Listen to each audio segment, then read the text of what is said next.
유튜브 시청자 여러분 안녕하십니까. 자, 한잔의 도론도단의 시간입니다.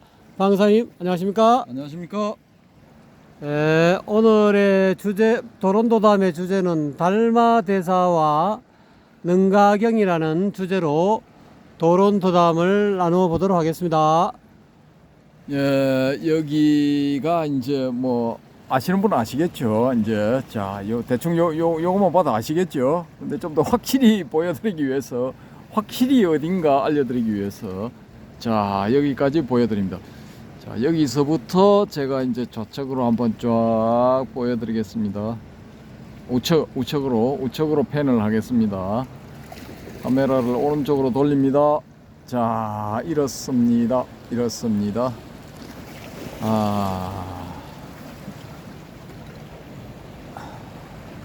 자, 여기 아시겠죠? 이제 어딘지. 여기 LCT고요. 여기가 달맞이고개 위에 그 근처에 위치한 고층 빌딩 아파트 되겠고요. 야, 이렇습니다. 그러면은 여기가 이제 해운대라는 거는 아시겠죠? 예, 해운대 밤 풍경이 되겠습니다. 예, 웨스틴 조선호텔 밑에서 본 해운대의 밤 풍경이 되겠습니다. 예, 멋있죠? 예, 해운대 오시면은 밤에 이 웨스틴 조선호텔 밑에서 한번 바라봐 보십시오. 멋집니다. 예. 주변 경관은 이렇고요. 달마대사와 능가경이 오늘의 주제가 되겠습니다. 예. 이 앞 시간에 한 혈맹론의 뒤를 이어서 이 능가경 역시 마음을 주제로 다루는 경전입니다. 능가경 랑까 아바타라 수트라. 예. 이 능가 아발따라 보경이라고 번역된 능가경, 또 그 뒤에는 입 능가경이라고 번역도 되고, 당나라 때 뭐 실찬안타 스님이 번역한 건 대성 입 능가경 이렇게 되죠. 그래서 능가경이 대표적으로 이제 3번에 걸쳐서 번역된 게 이제 대표적인 것인데, 제일 처음에는 유시들이 세운 송나라, 양자강 이남에 세운 송나라에서 번역이 된 이 능가 아발따라 보경, 요게 이제 이 양나라 양무제를 만난 그 달마대사보다 좀 이런 시기에 번역이 되었는데, 그렇게 생각을 하면은 이 능가경의 내용도 이 달마 스님이 중국에 오기 전에 이미 이게 중국인들에게 알려졌지 않았을까, 중국 불자들에게 알려지지 않았을까라는 이런 추정이 가능하거든요. 근데 어쨌든 간에 그 낙양 가람기에 나오는 그 달마 스님도 이 능가경을 가지고 와서 뭐 자기가 능가경을 전했겠죠. 그러니까 뭐 능가경에 정통한 사람이라 이렇게 이제 알려주게 되었을 것입니다. 그래서 뭐 그 낙양 가람기에 등장하는 그 달마 스님이 가지고 온 능가경이나 이 구나발따라 스님이 유송에서 번역한 능가경이나 그 내용은 뭐 대동소이하거나 아니면은 어쩌면은 또 똑같을지도 모르겠습니다. 이 산스크리트 판본이 같다면은 뭐 똑같다고 봐야 되죠. 원본이 같다면은. 그런데 이제 우리가 여기서 초점을 맞춰볼 부분은 능가경이 과연 무엇을 다루고 있는가, 무엇을 핵심 키포인트로 하고 있느냐, 요 문제거든요. 근데 능가경에서 핵심 키포인트로 하고 있는 것은 무엇이겠습니까? 우리 그 헤어로님 기습 돌발 퀴즈. 마음이겠죠. 예, 마음 맞습니다. 마음. 유심, 오직 마음, 유심, 또 일심, 이런 걸 이제 핵심 키포인트로 다루고 있거든요. 그러면은 요 내용은 이제 달마의 혈맹론에서 마음을 강조한 그런 부분하고 이게 매치가 되거든요. 달마 혈맹론에서는 이제 이 견성, 마음을 강조한 다음에 견성을 강조를 하거든요. 견성을 강조를 하는데 그 견성하라는 것이 이제 자기의 마음을 보고 마음이 부처라는 걸 이제 알아차려라, 깨달아라, 뭐 이런 것이거든요. 근데 능가경에서 쭉 설명하는 것도 유심, 일심 이런 거니까 이 능가경을 소위경전으로 하고 수행을 하게 되면은 결국 이 마음이 무엇인가라는 문제를 이제 해결하게 되는 것이죠. 그렇게 해결을 해서 이제 소위 말하는 부처가 된다. 뭐 이런 거죠. 혈맹론에서는 또 뭐 마음이 원래는 청정하다, 청정무구하다, 뭐 이런 이야기를 하니까 능가경에서 등장하는 뭐 열애 청정심 뭐 이런 거 하고도 이제 일맥상통하게 되겠죠. 그래서 이 능가경이 이제 마음을 다루는 경전으로서 초기 선종 달마부터 3조 성찬이나 아니면 4조 도신까지 이 그 사상적인 기반을 제공하는 그런 경전이었다라고 우리가 추정해 볼 수 있습니다. 실제로 그랬을 수도 있고요. 그 가능성도 이제 배제를 하지는 말아야 되겠죠. 그래서 이런 그 어떤 움직임을 기정사실화 한다면은 그 경덕 전등록에 나오는 달마와 해가의 문답 속에서 이루어진 그런 어떤 내용에 등장하는 마음, 그러니까 마음 자성이 없는 그런 마음, 무자성의 마음을 찾으려고 열심히 노력을 했는데 찾지를 못했습니다. 그 없는 마음이 어떻게 갑자기 그 마음이 부처가 될 수 있느냐 이런 문제가 또 생길 수가 있거든요. 그래서 서로 상반되는 이런 내용인데 이 내용은 제가 보기에는 둘 중에 하나는 버리고 하나는 취하고 뭐 이런 방법밖에는 없어요. 워낙에 이게 상충되는 내용이기 때문에 이건 뭐 어떻게 정반합을 통해서 변정법적인 종합을 한다 뭐 이런 것도 사실은 이게 불가능한 상황이라고 봐지거든요. 그래서 이제 뭐 선택을 해야 됩니다. 이 전등록에 나오는 그 달마 스님과 해가 스님의 이야기가 맞다라고 선택을 할 것인가, 아니면은 이 능가경에 능통하고 또 혈맹론을 지은 이 달마 스님이 이 진짜 역사적인 달마 스님이다라고 할 것인가. 그러면은 후자를 택하게 되면은 경덕 전등록에 등장하는 그 달마와 해가의 문답 이런 거는 다 이게 만들어진 것이다라는 이런 추정이 가능하거든요. 이렇게 되면 이제 상당히 이제 곤란하게 되죠. 선종의 그 중국 선종의 처음 시작 부분이 이게 좀 이 짜가로 만들어진 흙으로서 건립된 흙으로서 성립된 그런 내용이 돼 버리니까 그 뒤에 뭐 이렇게 쭉쭉쭉 내려오고 뭐 누가 누구를 가르치고 뭐 또 뭐 5조는 누구고 6조는 누구고 7조는 누구고 8조는 누구고 뭐 기타 등등 이게 상당히 이게 신빙성이 확 떨어져 버리는 거예요, 이게. 그래서 그러면은 야 씨 마저도 엉터리냐, 마저도 가짜냐, 마저도 만들어낸 사람이냐 뭐 이런 의심도 해볼 수가 있죠.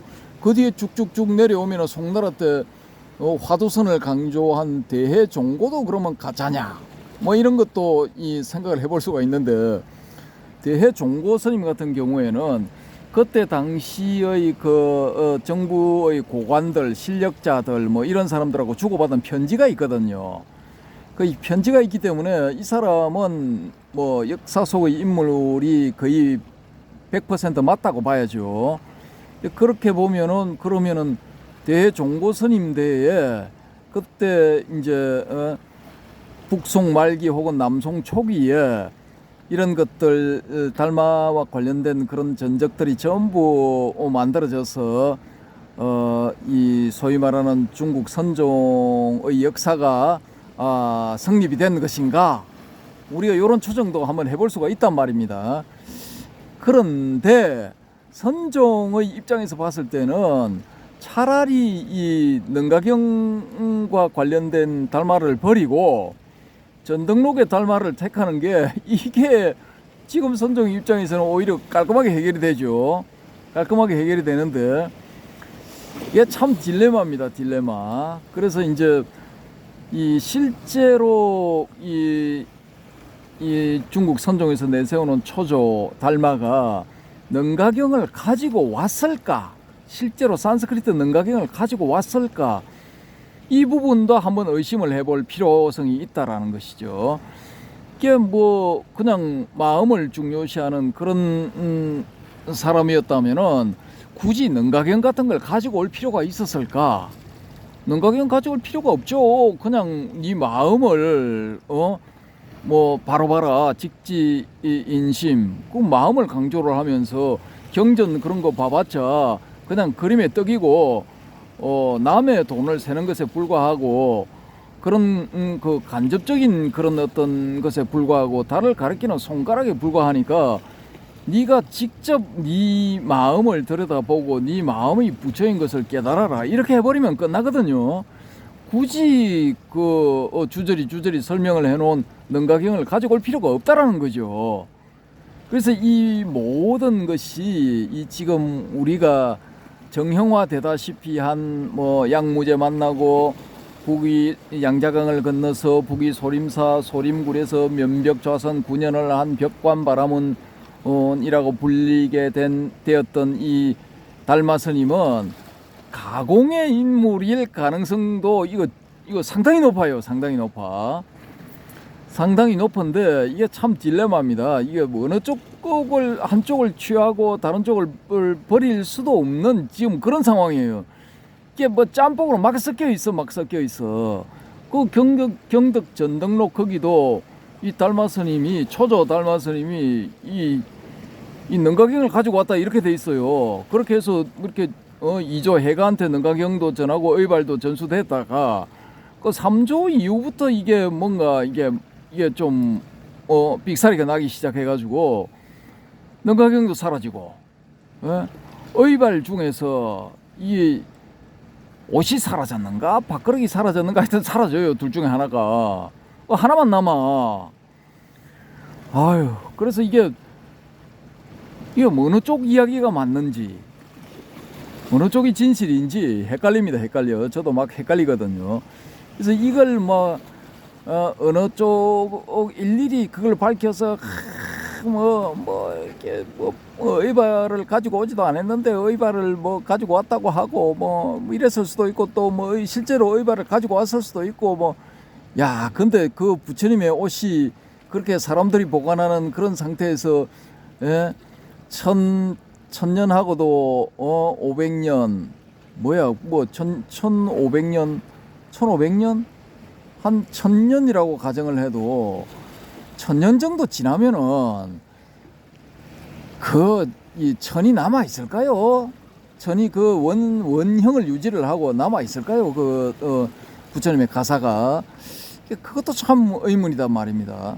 이 밥그릇 같은 경우도 뭐 목바루를 썼다면은 나무 그릇이라면은 1000년 지나면은 비틀어지고 뒤틀리고 해서 그 모양이 진짜 완전히 왜곡되었을 가능성이 높거든요. 그런 점들을 이렇게 따져보면은 좀 여기저기 허점이 너무 많아요. 그래서 이게 여기서 우리가 선택할 거는 딱 한 가지 방법밖에 없어.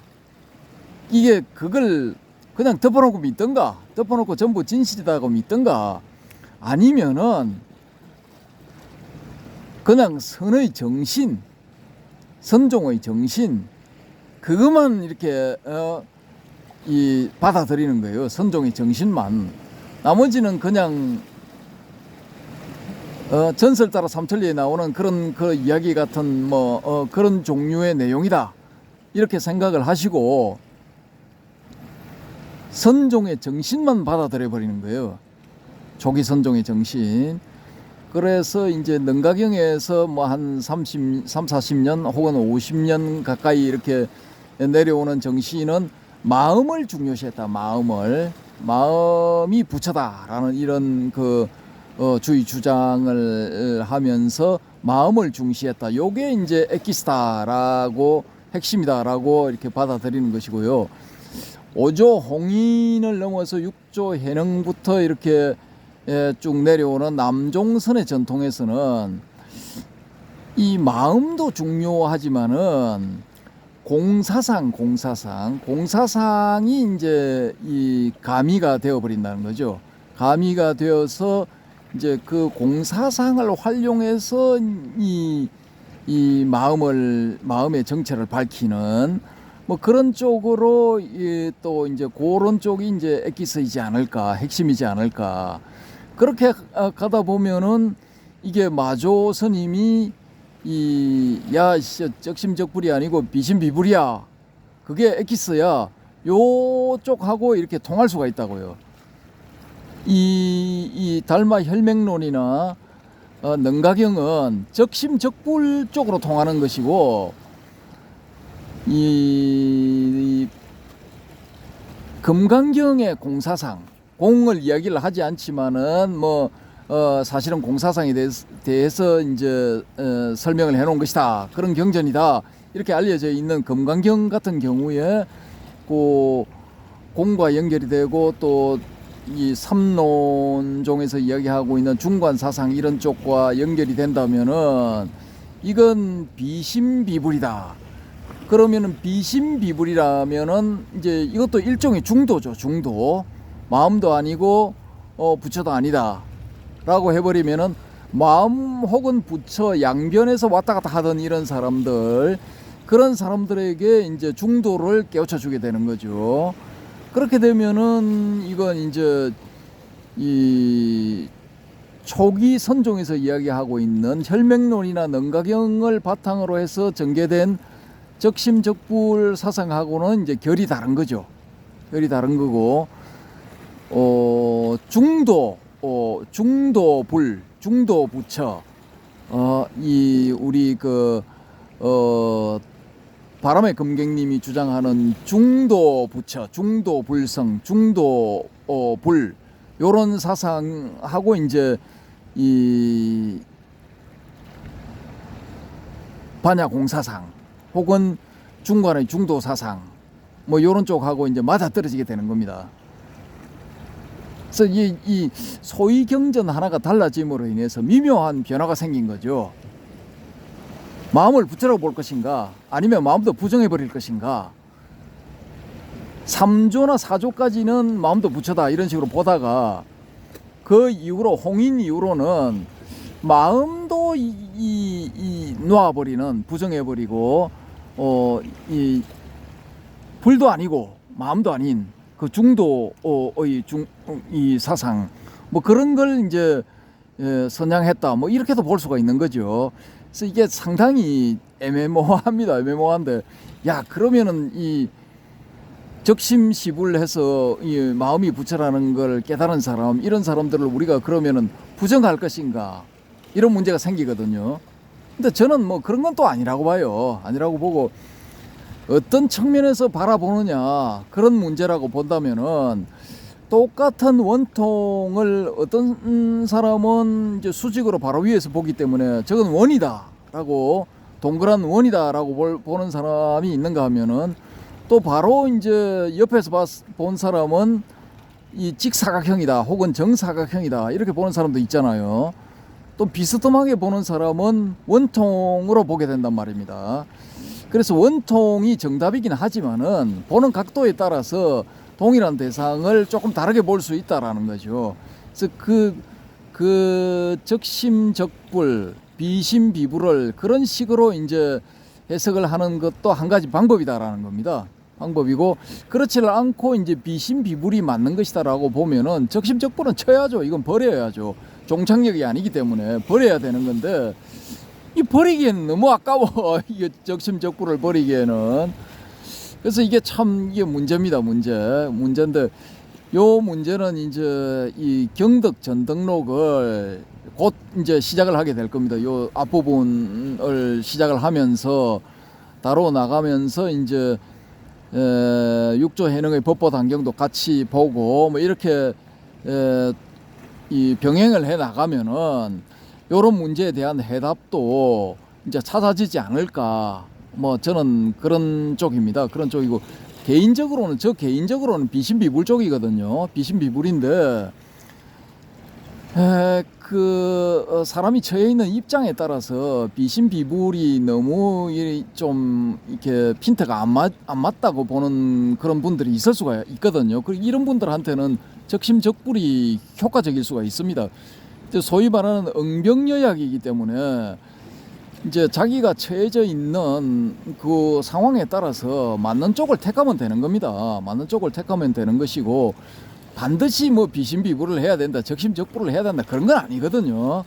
그러니까 일단 제가 이제 쭉 이렇게 제 입장은 그렇다고 밝힌 뒤에 이 전등록이나 법보 단경에 대해서 좀 이렇게 전개를 한번 시켜보겠습니다. 시켜보면은 그때 이제 강의를 한번 들어보시면서 나름대로 한번 판단을 해보시기 바랍니다. 보시고 또 어떤 견해가 있으면은 댓글로서 의견을 개진을 하신다든지, 아니면은 나는 댓글 다는 게 이제 좀 성에 안 차, 나는 한번 출연을 해서 나의 이 견해를 한번, 비신비불 적심적불에 대한 견해를 한번, 혹은 이 능가경과 검강경의 사이에 있는 미묘한 그런 차이점에 대해서 한번 멋지게 한번 강서를 혹은 강의를 혹은 법문을 한번 해보겠다, 이런 분들은 과감하게 연락을 주시면은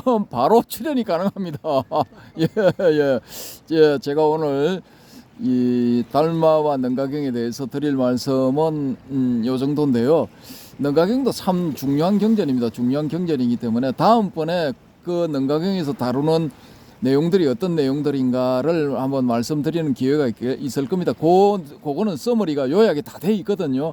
제가 이제 다른 어떤 불교계 잡지에 그 경전에 대해서, 이제 불교계 주요 경전에 대해서 연재하는 글을 쓰는 그런 기회가 있었기 때문에 주요 경전들은 그때 요약을 다 해놨거든요. 그걸 한번 이제 말씀드릴 때가 있을 겁니다. 있을 거니까 그때 자세히 이제 한번 검토해 보시도록 하고요. 오늘은 요 정도로 하겠습니다. 이 아름다운 밤에 제가 또 주저리 말씀을 드리면은 뭔 개소리냐 하시는 분들도 있을 것 같아서, 예, 이만 마이크를 해오름님께 넘기겠습니다. 예. 방긋하님 감사합니다. 핵심은 적심적불이냐 비신비불이냐 이제 이 문제인데, 제 개인적인 소감을 간단하게 마무리로 말씀드리면, 물론 이제 앞으로 방긋하님이 계속 이 부분에 대해서 조금 거론하신다니까 그때 결론이 나겠지만, 제가 느낀 바는 적심적불이 맞습니다. 또 한 번 더 이야기한다면은, 또 물으시면은 적심적불이 맞느냐 비신비불이 맞느냐 하면 비신비불이 맞습니다. 적심적불도 맞고 비신비불도 맞습니다 라고 이야기할 수가 있겠습니다. 이제 적심적불이라고 이야기할 때는 사람들이 이제 불법의 정수를 찾기 위해서 바깥에서 자꾸 처음부터 부처님 찾아갈 때 지금 절에 가든지 암자를 찾아가든지 어쨌든 간에 대웅전이나 암자 거기 가서 형상으로 모셔놓은 그 부처님 찾고 거기서 절을 하고, 아이고 부처님한테 예를 올리고 하다 보니까 사람들이 부처를 바깥에 있는 어떤 대상물로 여기기 때문에 중생들이 더욱 미혹에 질 것 같으니까 능가경이나 또 다른 별명론이나 이런 쪽에서 부처는 그게 아니다, 바깥에서 찾지 말아라. 그러니까 마음이 곧 부처다, 마음속에서 부처를 참된 불성을 찾아야지 마음을 떠나서는 부처가 없다라고 이야기함으로 인해서 모든 그 부처를 찾고 진짜 정성을 들이고 싶고 진짜 마음의 해탈을 하고 싶은 그런 사람들의 마음을 바깥으로 이 눈을 안 돌리고 안으로 자기 자신한테 돌리게끔 하기 위해서 어쩔 수 없이 적심적불이다 라고 이야기한 것 같아요. 이게 적심적불을 확연하게 인연이 조금 이렇게 이 단수가 높은 사람 적심적불이라고 이 말을 듣는 순간 바로 적심적불이 비심비불이라는 걸 알아요. 근데 이제 수준이 조금 이렇게 이제 처음 들어온 사람은 바깥에만 막 신경 쓰다가 적심적불이 다 가면 이것 봐라 하고 안쪽으로 들어와요. 그럼 이제 거기에서 점점 마음이 부처라라는 그런 어떤 사실을 처음에는 깨달았지만 나중에 자기가 그 깨달은 바를 남한테 이야기할 때 나는 적심적불을 스승으로부터 적심적불이라는 소리를 듣고 안 그러면 지나가는 사람으로부터 적심적불이야 라는 소리를 옆에서 하는 소리를 내가 듣고 내가 한순간 이렇게 한 소식이 왔단 말입니다. 그 왔는데 그거를 또 남에게 이야기해 줄 때 마음속에서 일어나는 그 마음이라는 개념을 자꾸 떠올려요. 사람들이 마음이 곧 부처다. 마음이 곧 부처다. 그 어떤 언어적인 개념에 빠지게 되면은 적심적불도 아니라니까. 그거를 눈바라건 선지식이 알기 때문에 요것 봐라. 적심적불이라 했는데 마음에 집착하네. 부처라는 용어에 집착하네. 말에 집착하네 하니까 그 다음에는 비심비불이다. 그러니까 마음이라는 이 개념도 떠나고 부처라는 개념도 떠나라. 그러면 진짜 참 마음이 보이고 참 부처가 보인다는 그런 뜻인데, 그런 뜻으로 비심비불이라 이야기한 것 같은데, 근데 처음에 한번 한 소식 한 사람은 적심적불이라 하면 마음에도 집착하지 않고 부처에도 집착하지 않아요. 왜? 마음 그 자체를 바로 들어가 버리니까. 마음의 심체, 심용, 마음의 작용, 마음의 본체, 마음의 본체로 바로 들어간 사람은 적심적불이나 비심비불이나 똑같은 이야기거든요. 근데 이제 사람들이 마음이라는 그 단어에, 언어에, 말에 끄달리게 되는 사람을 위해서 너무 친절하게 비심비불이다 라고 이야기한 것 같은 느낌이 들거든요. 근데 적심적불이라고 해서 바로 수준이 높은 사람이, 바로 깨닫는 사람이 어느 순간에 큰 스님이 예를 들어서 적심적불이다 하니까 한 소식 해가지고 막 큰 스님한테 전하고 이렇게 수행을 한 몇 년 하다가 그 다음에 제자가 혹시나 마음이라는 어떤 그런 어떤 그 개념에 또는 부처라는 개념에 끄달릴까 싶어서 야, 적심적불이 아니야, 비심비불이라 이렇게 이야기했는데 이미 적심적불을 깨달아서 마음의 심체까지 도달한 사람은 개소리 하지 마, 적심적불이야. 네가 아무리 네가 내 스승이나 하더라도 나는 적심적불이야. 이런 사람은 이미 비심비불을 알은 게 적심적불이 있고 비심비불이라는 걸 아는 사람이에요. 저는 이 적심적불이니 비심비불이니 이 개념을 다 던져버리면은 능가경도 옳고 혈맥론도 옳고 또는 경덕전능록도 옳고 다 옳아요. 제가 보는 눈은 뭐 틀린 게 없어요. 그러니까 버릴 수도 없고 어느 양쪽에 어느 하나를 칠 수도 없는 그런 입장이 아니겠느냐 하는 것이 제 개인적인 소감입니다. 어쨌든 간에 오늘 방사님 너무 이 해운대 야경을 배경으로 좋은 말씀을 해 주셔가지고 감사드리고요. 지금까지 시청해 주신 모든 분들 대단히 감사드립니다. 방사님 감사합니다. 감사합니다.